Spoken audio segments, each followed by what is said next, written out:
Potikati zlo tistemu, ki dela dobro, obrekovati zavisti, nastavljati pasti, da se drugi spotakne. Vse to ne prihaja od Boga, temveč od hudiča. To so osnovni poudarki papeža Frančiška med homilijo v domu svete Marte, ko je razlagal današnji evangeljski odlomek. Sveti oče je ob tem povabil k razločevanju in čuječnosti. V današnjem petkovem evangeljskem odlomku Jezus izžene hudega duha, torej dela dobro, in je med množico, ki ga posluša, ter priznava njegovo avtoriteto. Je pa tudi kakšen, ki ga obsoja.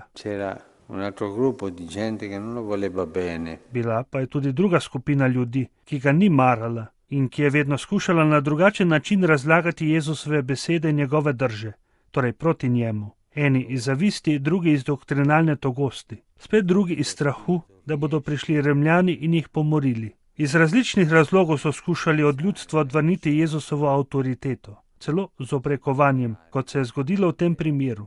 Z Belcebulom izganja hude duhove, obseden je, čara, čarovnik je. Neprestano so ga preizkušali, nastavljali so mu past in opazovali, če bo padel.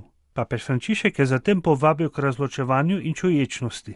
V vsaki situaciji znati razločevati to, kar prihaja od Boga, od tega, kar prihaja od hudiča, ki nas vedno skuša prevarati, da bomo izbrali napačno pot. Kristjan ne more biti miren in si misliti, da je vse v redu. Mora razločevati stvari in natančno prepoznati, odkot prihajajo, kje je njihov izvor. Zatem pa čuječnost.